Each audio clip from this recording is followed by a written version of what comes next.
Welcome back to Inside the Philippines. If you're new here, this channel is where we sit down with men who came to this country looking for something. Love, retirement, a fresh start, a way out. And we let them tell you what actually happened, in their own words, without the Polish. Most of the stories we bring you follow a shape you'll recognize. A man arrives. Someone finds him. By the time he understands what's happening, the money is gone, and so is she. This one is not that story. Our narrator today is Willem Brouwer, 55 years old, born in Rotterdam, 22 years working the oil platforms in the North Sea out of Den Helder. Big hands, short sentences, the kind of man who's spent his whole working life shouting instructions over machinery, and hasn't quite learned how to lower his voice since.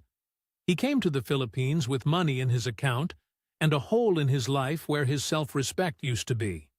He'll tell you about both. What happened to Willem in a village in northern Samar is not what you're expecting. We'll say that much and no more. When we first spoke to him, he told us one thing before anything else, that he didn't want any of it made softer than it was, and that if we were looking for a man who got taken advantage of, we had the wrong man. That's all you're getting from me. This one's going to sit with you for a while. Here's his story, in his own words. My name is Willem. I am 55. I was born in Rotterdam, in the south part, and have lived most of my adult life in Den Helder, which is at the top of North Holland, where the Navy is, and where the boats go out to the platforms. 22 years I worked offshore, 2 weeks on, 3 weeks off. People hear that, and they think, that is a nice life, all that holiday. It is not a holiday. On the platform you work 12 hours, sometimes 14, and you sleep in a metal room with another man snoring, and the noise never stops. Never.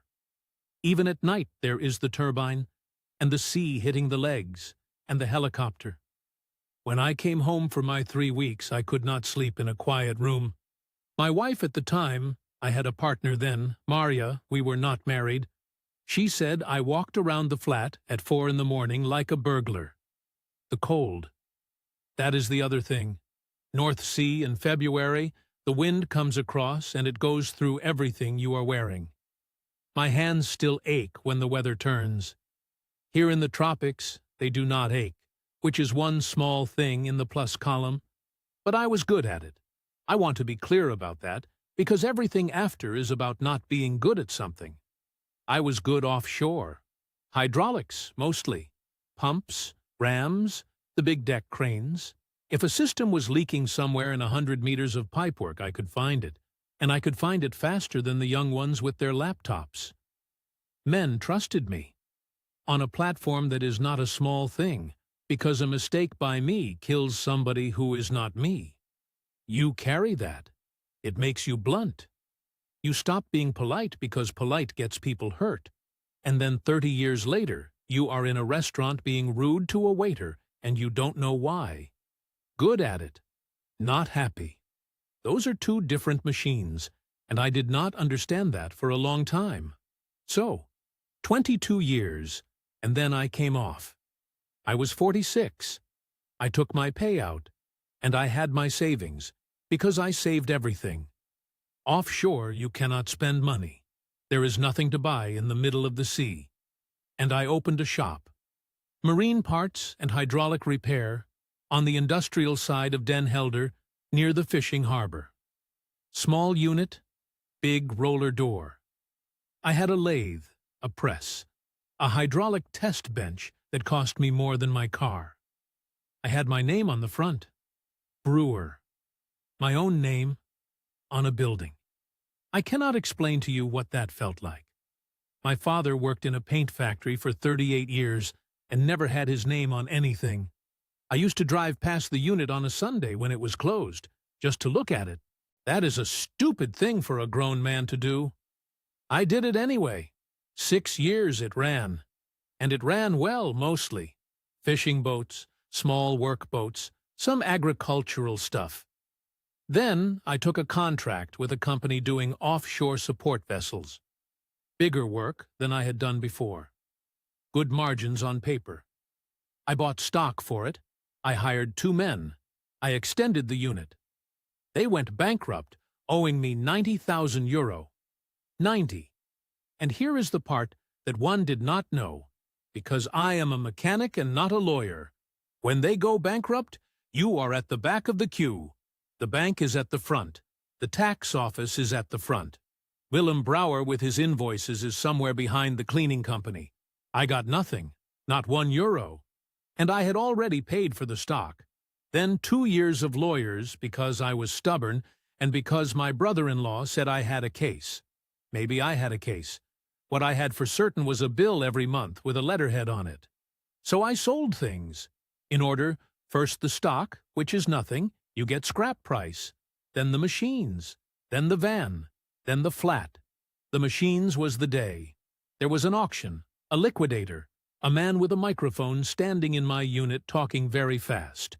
My test bench, the one that cost more than my car, he sold it in 11 seconds. 11. I counted. And the hand tools, the good ones, Snap-on and Gador, 30 years of buying one good spanner at a time. They did not even sell those properly. They put them in trays and sold them by the meter. By the meter. Like carpet. I stood at the back with my coat on, and I did not say anything. Because what do you say? Now, I want to be honest with you, because that is the only reason I agreed to talk. Losing the money was bad, but you can survive money. Money is a number. It goes up. It goes down. I have been poor before, and I did not die from it. What I could not survive was the other thing, which is that I found out what kind of man I am. I am a man who can work. Give me a job, give me a broken pump, give me 12 hours, and I will do it better than anybody. But building something, my own thing, with my name on it, I could not do that. I tried once. 6 years. It came down. And after, I did nothing for 14 months. I rented one room from a woman on the Middenweg, above a shop. I had my pension arrangements, some, not much yet, and I had unemployment. And I sat in that room. I watched television in the afternoon. Do you know what is on Dutch television in the afternoon? Nothing. Nothing is on. I watched it anyway. 14 months. I did not phone anybody. Marja had gone already, years before, and that was not dramatic. She just got tired of a man who was never there and then never left. My sister rang at Christmas. I told her things were fine. Everybody in that town had watched me put my name on a building. So everybody in that town had watched it come off again. That is the important part. Not the money. The being watched. The letter came in March. Kantoor van de Notaris, Middelburg. I thought it was about tax. My Aunt Cornelia, my father's older sister, had died in Zeeland at 89, in a village near Goes, where she had lived her whole life in the same house. I want to be honest with you about my relationship with this woman. I saw her maybe 6 times. 6 times in 54 years. Funerals, mostly. She smelled of peppermint, and she called me the big one because I was taller than my brother. She left me €105,000. There was no letter, no note, nothing explaining why. The notary said she had no children, and she had divided it among the nephews and nieces, and I got a bigger share because my father had helped with something in 1970-something. Some old business between them that nobody alive could explain to me. So there I am, 54 years old, sitting in a rented room above a shop on the Middenweg with a television I don't watch, and a woman I barely knew has just replaced almost exactly what I lost. You would think that felt good. It did not feel good. It felt like being slapped. Because here is the arithmetic that went through my head. and I have never said this out loud to anybody before now. I worked 22 years on a platform in the North Sea to save what I put into that shop. 22 years of not sleeping, of my hands aching, of missing every birthday. And an old woman in Goes, who I could not have picked out of a photograph, replaced it in one afternoon with a signature. So, what was the 22 years for? I put it in a current account. Not investments, not a fund, none of that.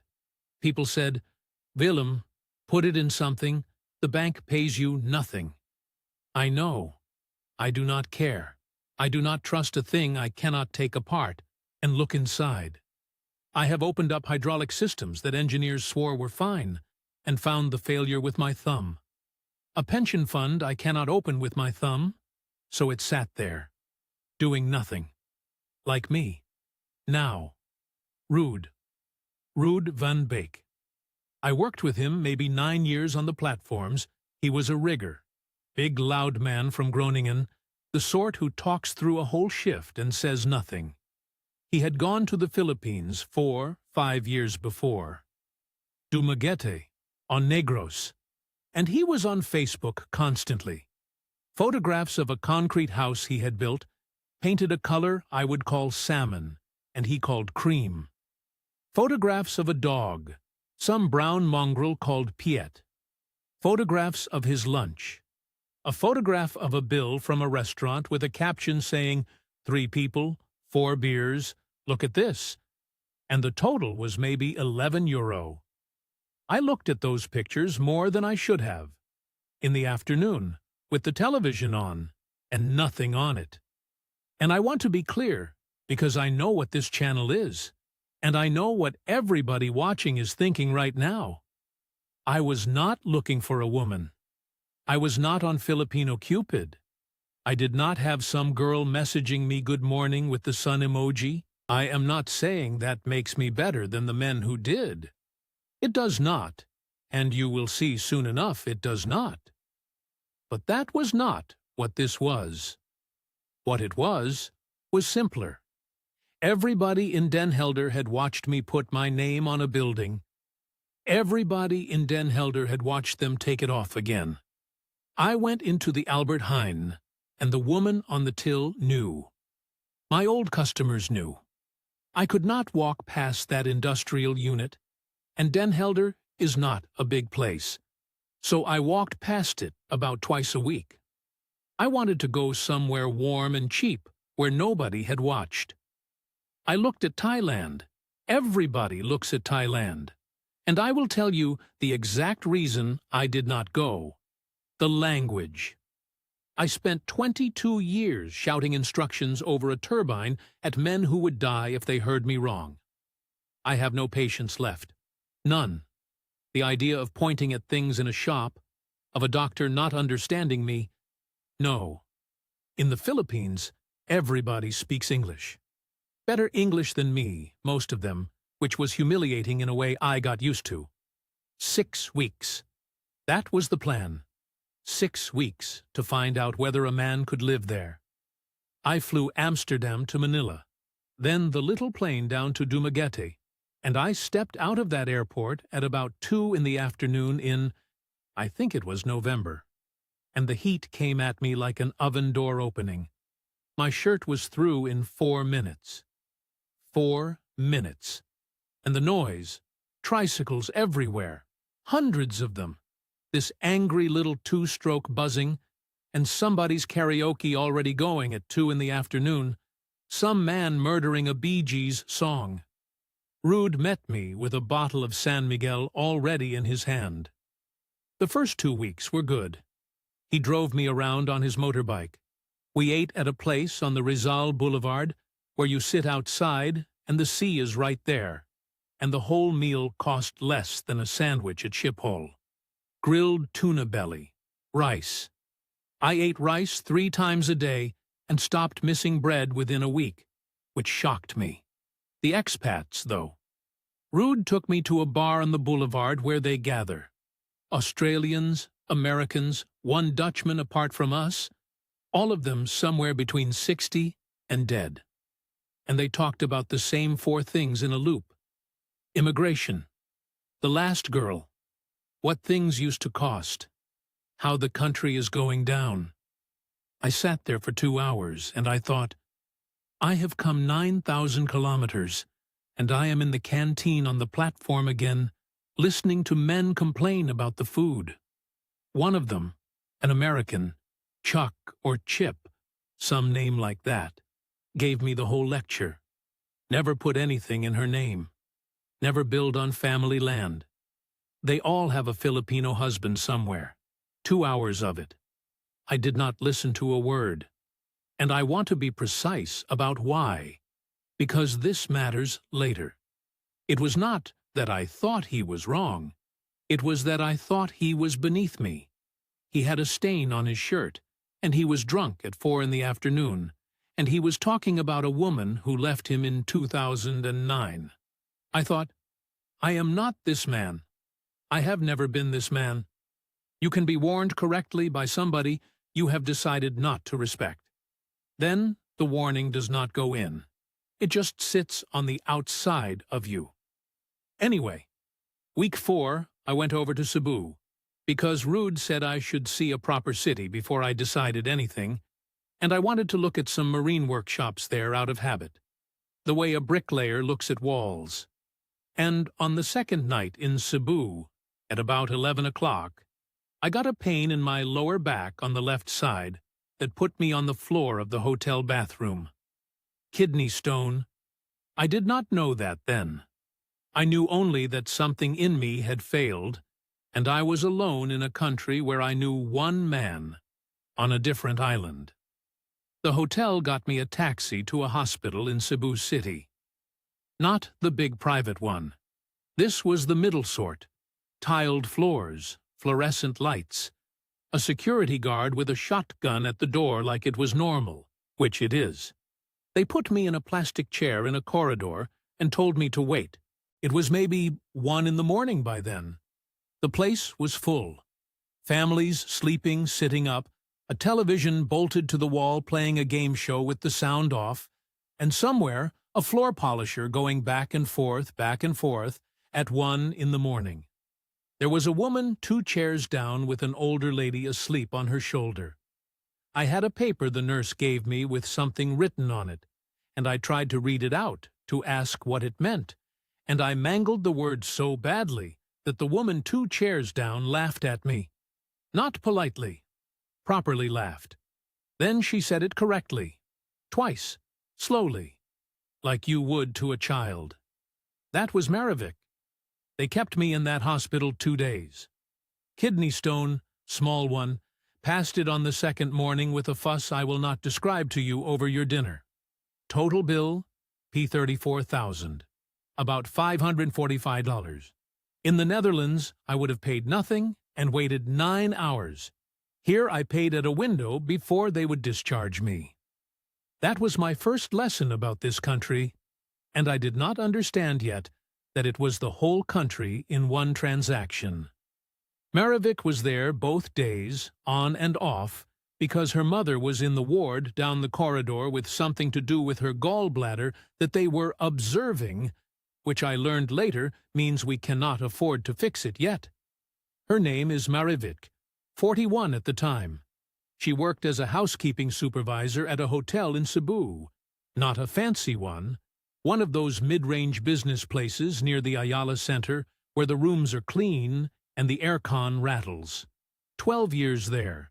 She had a lanyard with her photograph on it, and in the photograph she was maybe 30 and not smiling.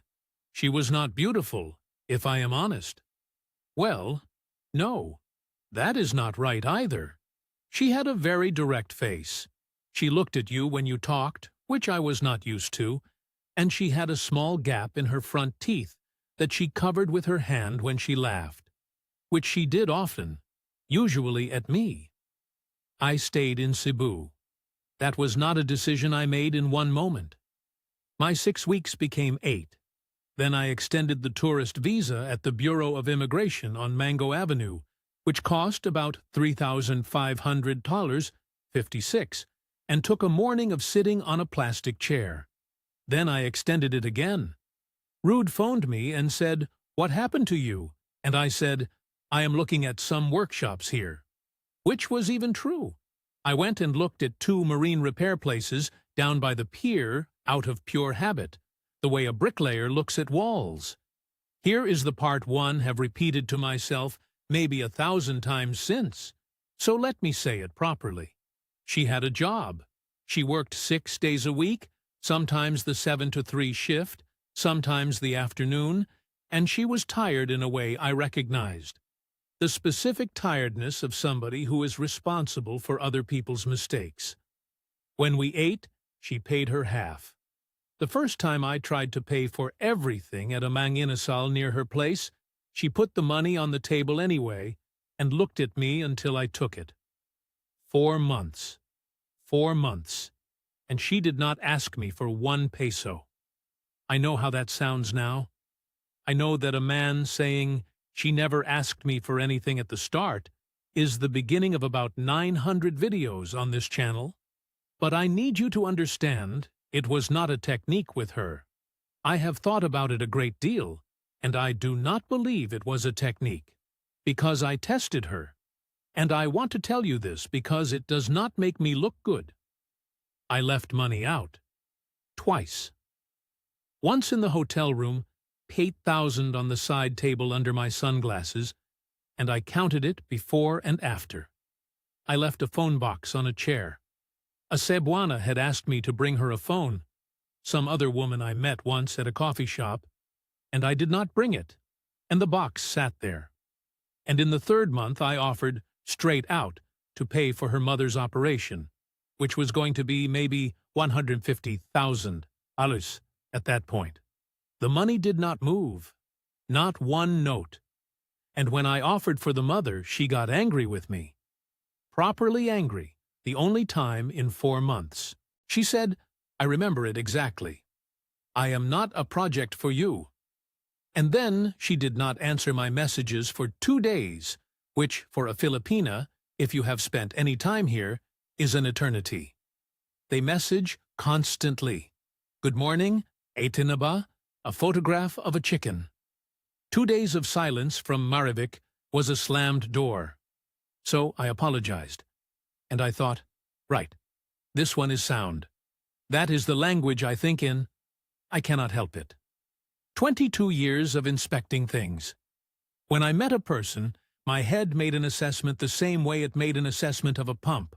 Reliable, worn, over-specified, past its service life.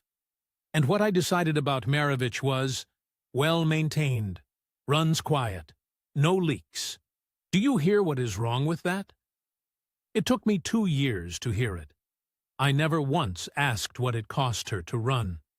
Because here is what she was carrying, and I learned it in pieces, not all at once, mostly on Sunday afternoons when she was off, and we walked around SM Seaside because it was air-conditioned and free.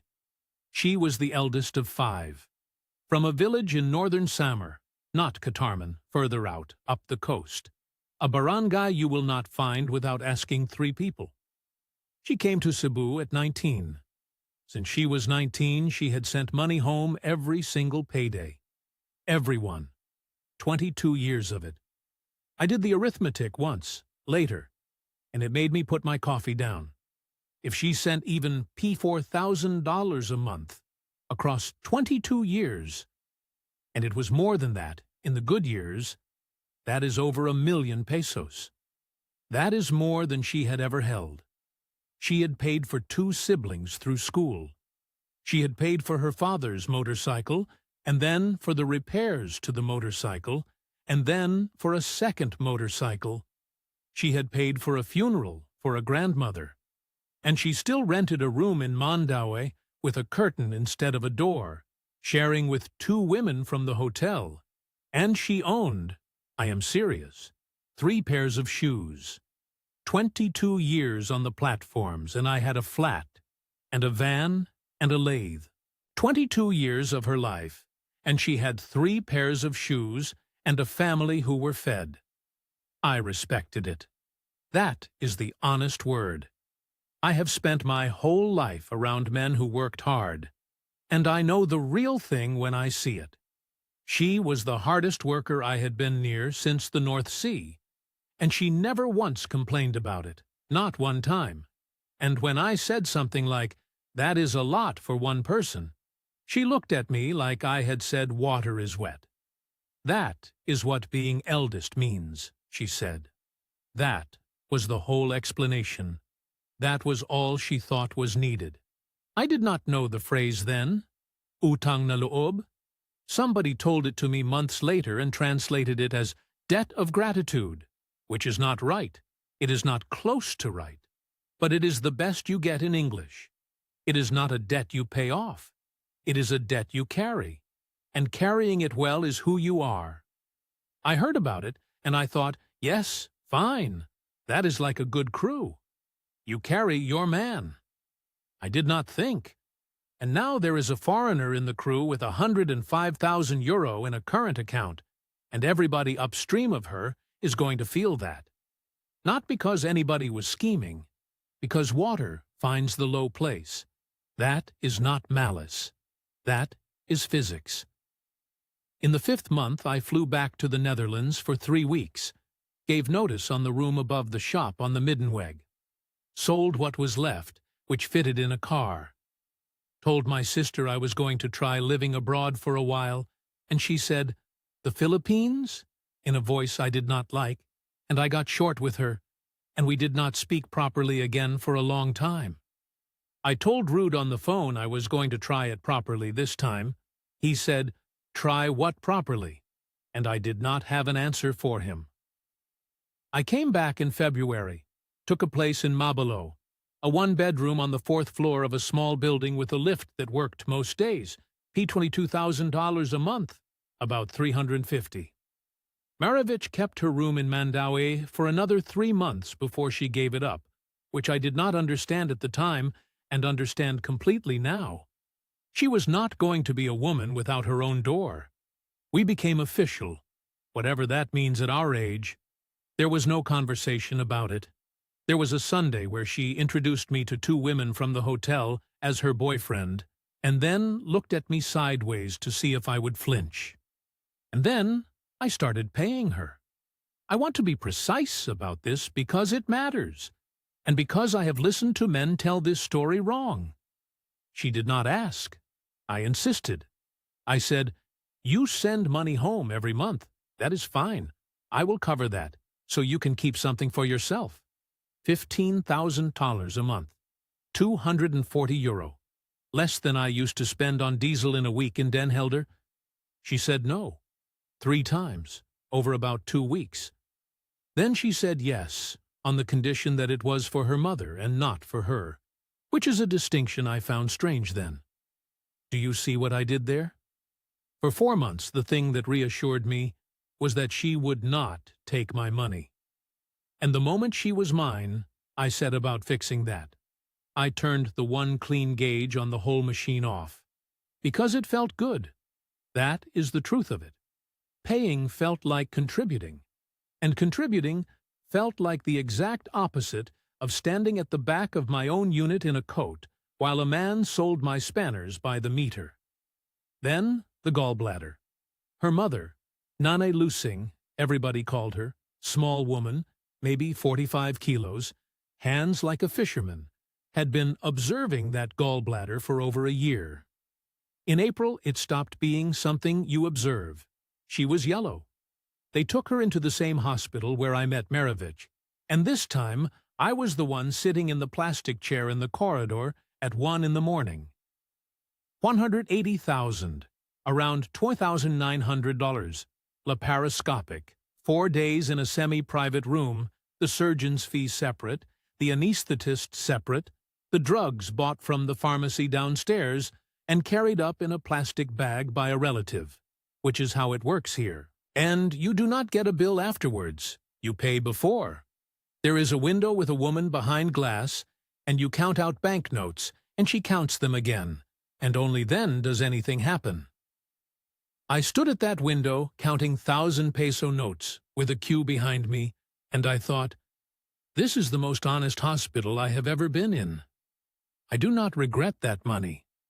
I want to say that clearly. If you take nothing else from me, take this. That one was real, and I would pay it again tomorrow. And Nane Lusing is alive, and she is 71, and she still sends me a message every Christmas, even now. Even now. I will get to that. But what I did not see was that the P180,000 was not a payment. It was an announcement. Because after that, things changed shape. Not with Maravich. Around her. Messages started arriving that were not from her. A cousin needed P18,000 for a tuition balance at a college in Caterman. Somebody's roof. A nephew wanting a laptop for school, which turned out to be a phone. And the interesting thing, the thing I built my whole confidence on, Maravich said no to most of them. She would show me her phone, actually show me, and say, I told her no. She was furious about the laptop one. So I thought, good. She is the filter. The system has a relief valve. I did not think about what it costs a woman to be the relief valve for 40 people. I did not think about how long she could hold that. Somebody explained utang na loob to me around then. A German, I think, in a coffee shop in Ayala. He gave me the whole lecture. Debt of gratitude. You help somebody, and they owe you forever, and their children owe you. And I nodded along and thought, right, that is like a crew. On a platform, you carry your man. Somebody covers your shift when your father dies. You cover his for the next 20 years, and you never mention it. That is a real thing, and it is a good thing. What I did not grasp is the direction of the arrow. In my head, the person who gives is the one who ends up owed. In practice, in a family like that, the person who can give is simply the person who gives, forever. And the gratitude does not convert into anything. It is not a loan. It is a standing order with no end date and no signature. Rude tried to tell me. Once, properly. And I should say his name here, because he did it, and I did not listen. He came over from Dumaguete for a weekend in June. We were at a place on Mango Avenue drinking Red Horse, which I do not recommend to anyone over 50. And he said, you are paying the family before you are married. I said, I am not paying the family, I am paying her. And he said, I remember this exactly because of how it landed. Willem, there is no her. There is a family, and she is the part of it that is facing you. I got angry. Properly angry. The Dutch kind, where you go quiet and say something short. I told him he had been drinking with those bitter old men on that boulevard for 5 years, and it had rotted him. He was right. I want to be fair to Rude because he was right, and also because of what happens later. But I will say this too. He delivered it like a man who had already decided. He had that same expat tone, that 4 o'clock in the afternoon tone. And I had decided a long time before that I was not one of those men. You can be warned correctly by somebody you have chosen not to respect, and then the warning does not go in. It sits on the outside of you. It sat on the outside of me for 2 years. There were other things, small ones. I will list them because you should know what they look like from the inside. She would not talk about the village. Any question, she would answer once, shortly, and turn the conversation. Where exactly is it? How many hours? What does your father do? Short answers. I told myself, every family has one they do not want you to see. And God knows I had not exactly given her a tour of Den Helder. Her phone never stopped. Never. At the table, in bed, at 4 in the morning. And she answered it every time. Every single time. I told myself, that is what being eldest means. And she never spent anything on herself. In 7 months, I saw her buy one thing for herself, a pair of sandals from a stall near Colin Street, P350. She wore them until they broke. I told myself that was admirable, and it is. But it also meant that P15,000 a month for her was going somewhere, and it was not going to her. Should have asked more questions. Did not. In August, she asked me something instead. We were eating at the Choking near the apartment, of all the places to hold a serious conversation, with the fluorescent lights and somebody's child screaming at the next table. She said her father wanted to meet me, that they had been asking for months, that she had been saying no, and she said, "This is the part. If we go, they will ask you for things. Please say no. You must learn to say no to them." I laughed. I actually laughed at her. I said, "I am Dutch. Saying no to people is what we are famous for." We went in October. Getting there is not nothing, and I want to describe it because people say her province like it is a suburb. Ferry from Cebu to Ormoc, 4 hours, then a van across Leyte, then the bridge to Samar, then another van north, and then 2 hours on a road that stops being a road. And at the end of that, a habal, a motorcycle with a plank across the back, with me on it, 95 kilos of Dutchman, and my bag, and the driver, on a track of red mud, with the sun going down. 21 hours door to door. Maravich did not sleep the whole journey. She sat straight up the entire way, with her bag on her knees. The barangay is up the coast from Catarman, and I am not going to name it, because the people are still there, and this is my story and not theirs. Maybe 60 houses. A basketball court with no net, which is the town square in every village in this country. A chapel with a corrugated roof. Roosters that begin at 3:30, not 4. 3:30, I timed it, twice. The house was bamboo and plywood with a tarpaulin over one half of the roof. A tarpaulin with a political candidate's face printed on it from an election 3 years before. Dirt floor except for one corner, where somebody had poured a slab of concrete, maybe 2 meters square, years ago, and then run out of money. The good corner, where the rice was stored. There were about 25 people waiting. It was dark. They had a light on a pole running off a car battery. And they killed a pig for me. I did not understand at first. I saw the pig in the morning and I said something stupid to Maravich like, "Oh, is that today's?" And she said yes. For you. That pig was a month of income. Maybe more. That pig was a family's savings account with legs. And they cut its throat because a Dutchman had come. I ate it. What else do you do? Lechon and rice and this soup with taro leaves, sitting in the only chair with a back on it while 30 people sat on the ground and watched me eat. That is how it went for 8 days.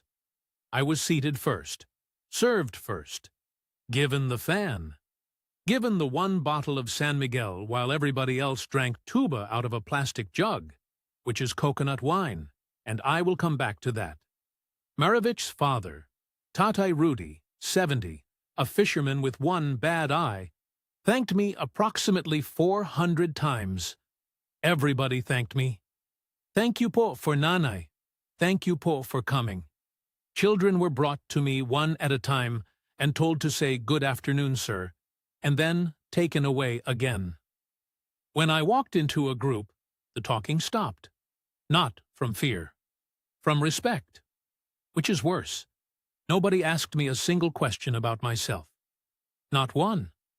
In 8 days, nobody asked what I did for work, whether I had children, why I was here. Because it did not matter. That is not cruelty. It is just that what I was the answer to a problem, and you do not ask a generator about its childhood. That is the word I kept coming back to. Lying under a mosquito net, listening to the sea and somebody's radio. I was not a guest. I was being installed, wheeled in, wired up, and everybody standing back to see what I would power. And I could not say that to anyone. Who would I say it to? To Maravich, who had been sending money to this house since she was 19? To her mother, who was alive because of a bank transfer? Jonalyn was a cousin on the mother's side. 33. She had worked in Manila for a few years, and her English was the best in the village by a distance, so she was assigned to me. That is the word. Assigned. She sat beside me at meals, and translated and told me which things I was doing wrong, and she laughed at me, the same way Maravich had laughed at me in that corridor in Cebu. That is not a small thing to notice, and I noticed it, and I did nothing with it for 3 days. Her husband was in Saudi, had been for 4 years. He had stopped sending money about 8 months before, and she did not know why, and could not ask, because he would not answer, and she could not leave him, because there is no divorce in this country, and she could not have afforded the annulment if there was. 400,000, 500,000, more than that house was worth. So she was 33 years old, and married to a telephone that did not ring. She told me this on the 3rd afternoon, sitting on the concrete step. Both of us watching some boys play basketball with a ball that had no bounce left in it. Night 4 was the fiesta of something. I never got clear on what. There was a videoke machine that somebody had brought on a tricycle, running off a generator, and men were singing. And I drank tuba. I had not been drunk in 10 years. Not once. Not since the shop. I do not like it. It makes me stupid. And I had watched what it did to men offshore. But it was in my hand, and it kept being in my hand. And it tastes like nothing.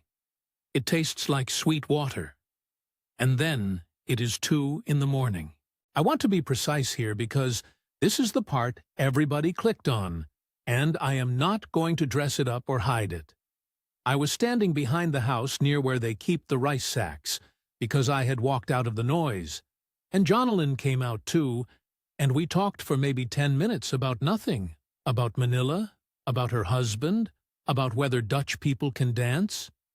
And then it happened, in that storage space, and it lasted almost no time at all, and it was not romantic, and it was not a seduction, and nobody tricked anybody.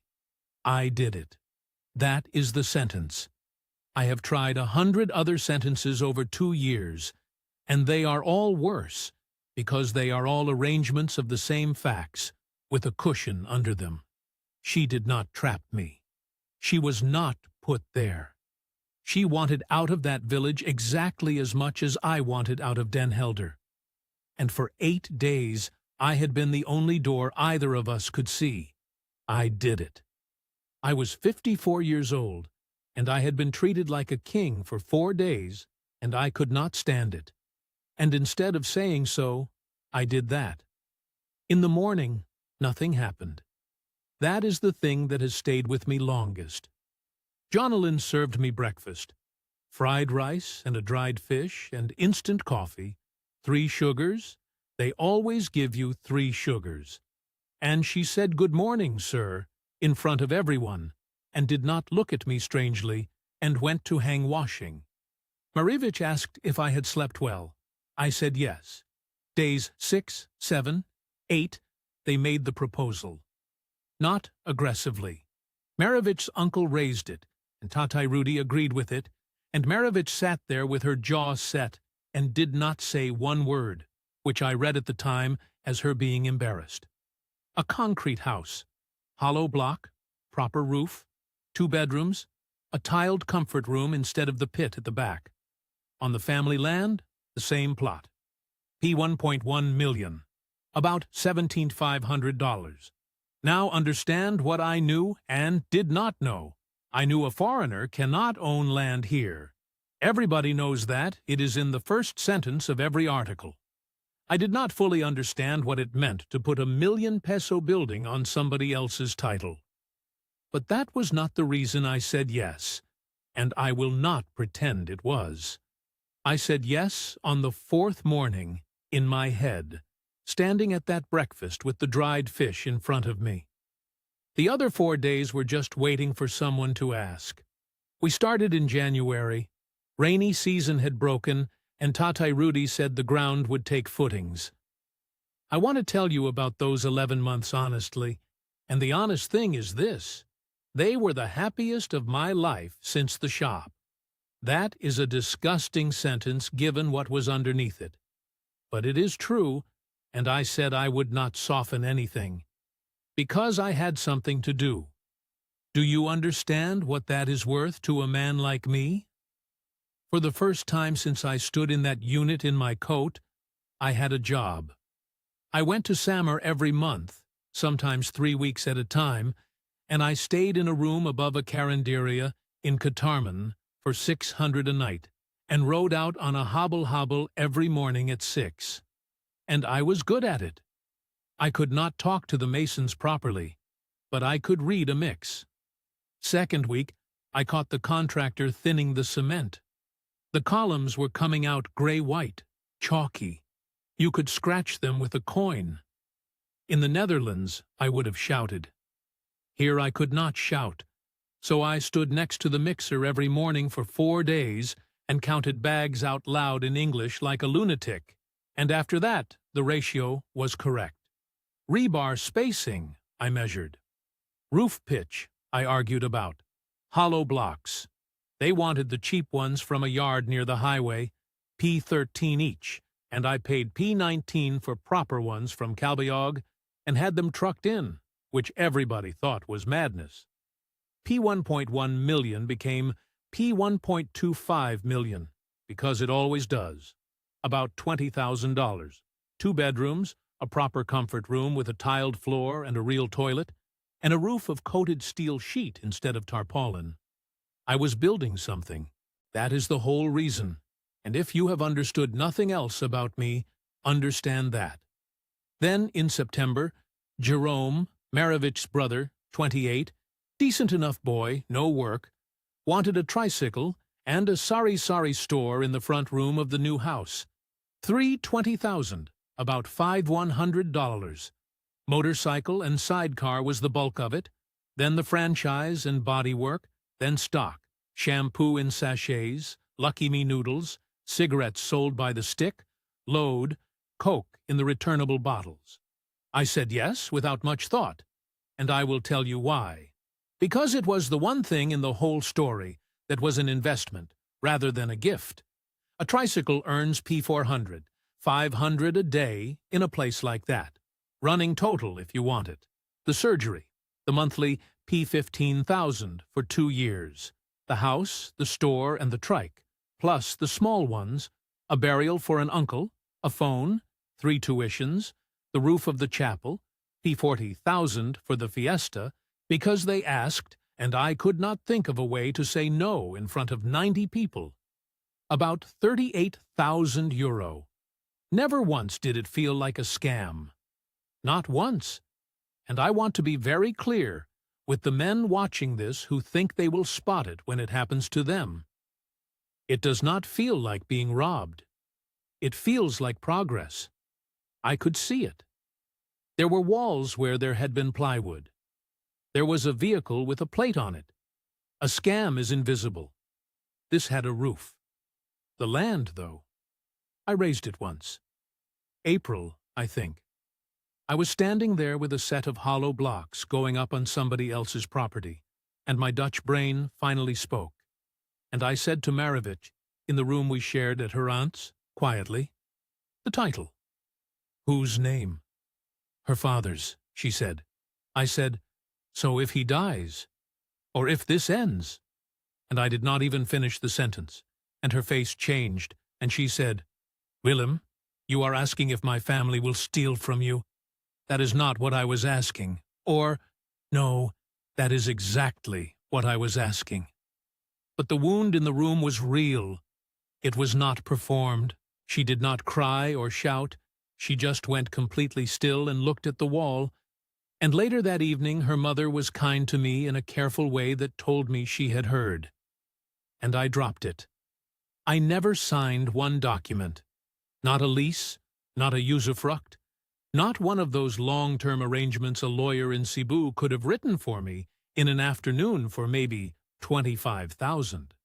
I did not ask again, because asking again would have made me a certain kind of foreigner in that house, and I could not stand to be that in a place where I was already something worse, and nobody knew it.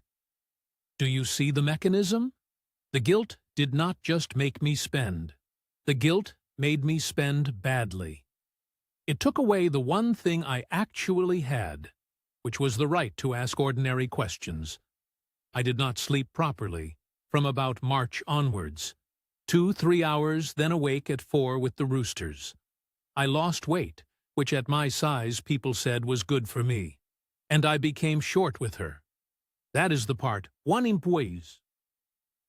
One I am most ashamed of, and it is not the part you clicked on. I would snap about nothing, about a bag left on a chair. She would ask what is wrong, and I would say nothing, in the way that means something. And she, and this is what I cannot get past, she assumed it was her. She thought I had gone cold, so she worked harder.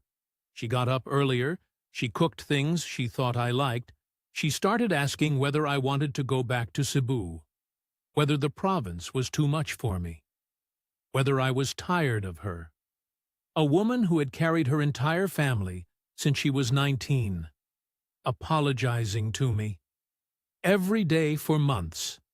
I could have told her. Any morning. I had about 300 chances.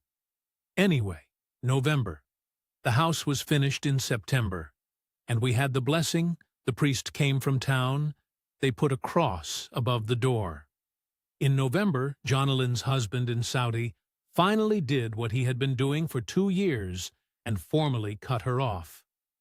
No money, no calls, and word came back through somebody's sister that he had another family there. And Jonalyn went to her aunt and confessed. Not about him. About us. About one night in October the year before. She did not do it to hurt me. I have never once believed that. She did it because she was 33, and abandoned and Catholic, and sitting in a village with a chapel 40 meters from her door, and she had been carrying it as long as I had. And the difference between us is she had nobody to leave to. And here is what happened next. And I need you to listen to this because it is the strangest thing in my whole story. Nothing. Nobody phoned me. Nobody accused me. Nobody came to Cebu with a bolo. The family closed around Maravik like water closing over a stone, silently. And the only way I knew anything at all was that the messages stopped. Nanay Lusing stopped sending good morning. Jerome stopped sending photographs of the trike. There was a birthday in December that I was not asked to, and when I asked Maravich about it, she said, "Oh, it was small," and changed the subject in a way I recognized, because I had watched her do it about the village for 2 years. 3 weeks of that. 3 weeks of a silence I could feel and could not name. Then Rude phoned me from Dumaguete. He had heard it from his neighbor's driver, who is from northern Samar, whose sister-in-law is in that barangay. 900 kilometers, 3 islands, and it came back to me through a man who drives a van. He said it badly. He said, "Willem, I have to ask you something," and I knew from the 4 words how it ended. And I said one thing in Dutch that I will not repeat, and then I sat on the floor of a rented apartment in Mabelo, with the aircon rattling and somebody's karaoke going 2 buildings away, some woman singing that song about the greatest love of all, badly, at 9:30 at night. 2 years. And nobody had asked me a single question.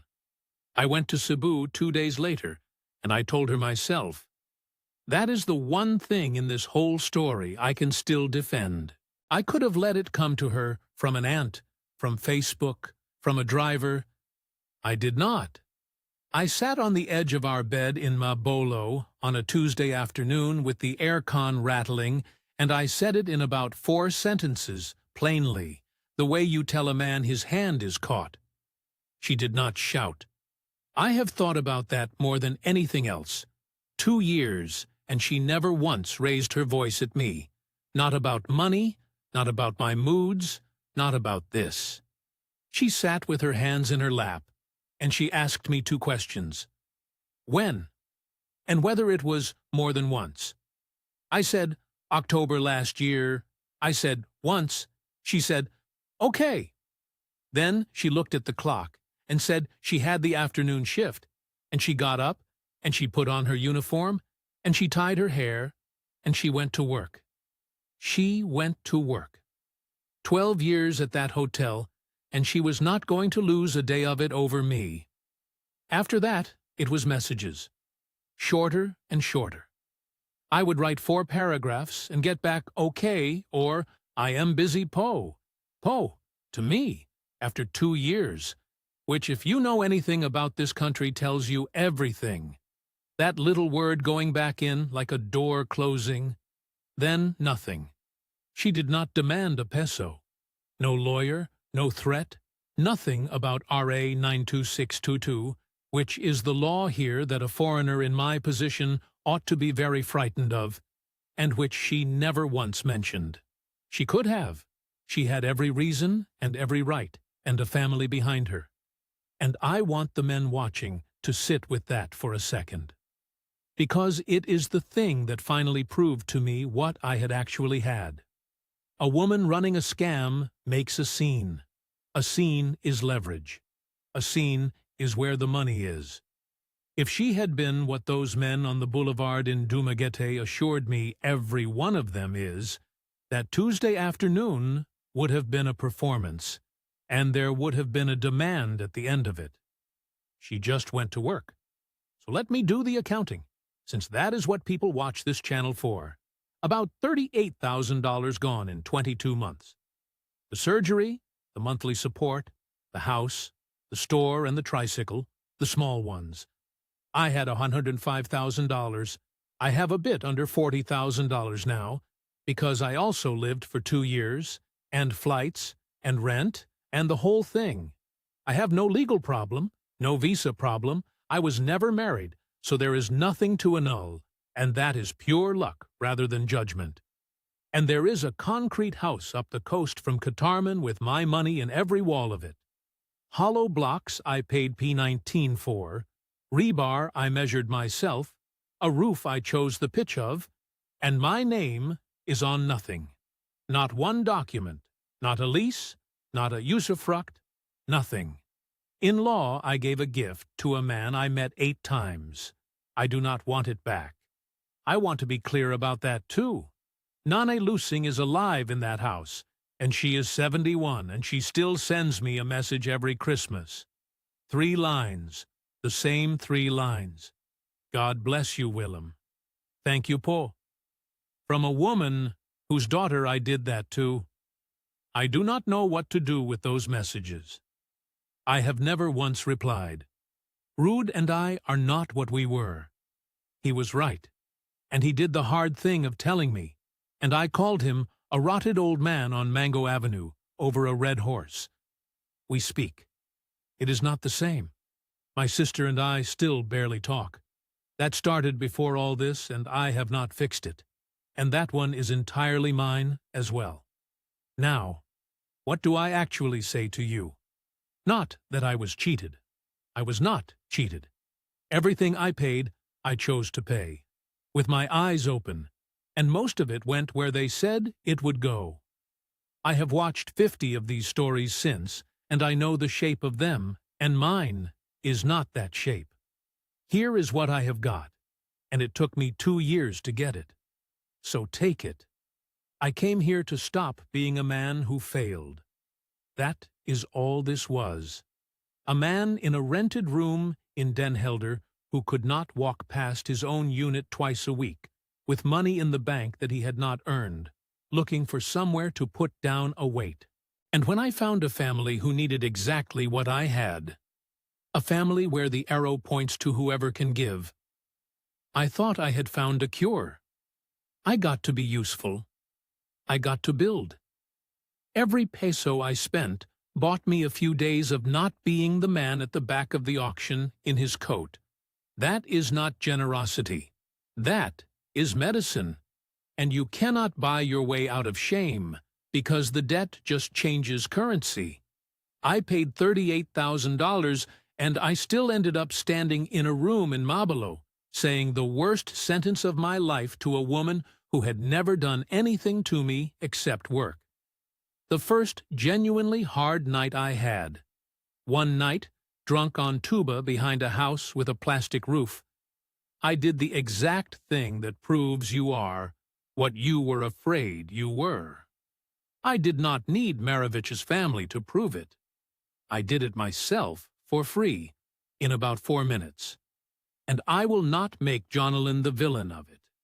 She was 33, abandoned by a man in Saudi, in a country with no divorce and an annulment she could never afford. And she wanted out of that village as badly as I wanted out of Den Helder. 2 people looking for a door. The practical thing, if you want one. When a family treats you as a solution, stop. Ask out loud before you pour a single footing. What is the problem I have agreed to be? And keep the right to ask ordinary questions about paperwork. That is what I gave away first, and everything else followed. I am in Dumaguete now, renting $12,000 a month. I work 3 days a week at a shop on the boulevard servicing outboards and dive compressors. Cash, informally, which I am aware is not strictly permitted, and I am not going to pretend otherwise. Hydraulics on a Yamaha 2-stroke is not a hydraulic ram on a deck crane, but it is a bad seal and a good seal, and I can tell the difference. I send nothing to Samar. Nobody asks. I heard in April there is a 2nd floor on that house now. Somebody else paid for it. Good. I mean that. Good. That was Willem Brouwer, 55 years old, from Rotterdam, currently in Dumaguete. We want to be careful here, because this story does something the others on this channel don't. There was no deception. Nobody discovered a second boyfriend. Nobody found a Filipino husband hiding in a barangay hall. Nobody vanished when the money stopped. A man with €105,000 he hadn't earned walked into a culture where a foreigner is understood as the answer to a family's problem, and mistook obligation for belonging. But the practical lessons are the same ones we give you every week, and they cost him €38,000. Foreigners cannot own land in the Philippines. Money you put into a house on family land is a gift, not an investment, unless it's structured by a lawyer before the first block is laid. And even then, carefully. And the eldest daughter of a provincial family is carrying a load that started long before you arrived and will continue long after you leave. You are not rescuing her. You are being added to the system. The harder lesson is Willem's own. If you are coming here to stop feeling like a failure, be honest with yourself about that before you get on the plane. Generosity that's really self-medication doesn't stay generous. It runs out, and it takes your judgment with it on the way. Thanks for being with us. If this one landed, subscribe. We've got more men waiting to tell you what it actually cost them. That's it from inside the Philippines. Take care of yourselves out there.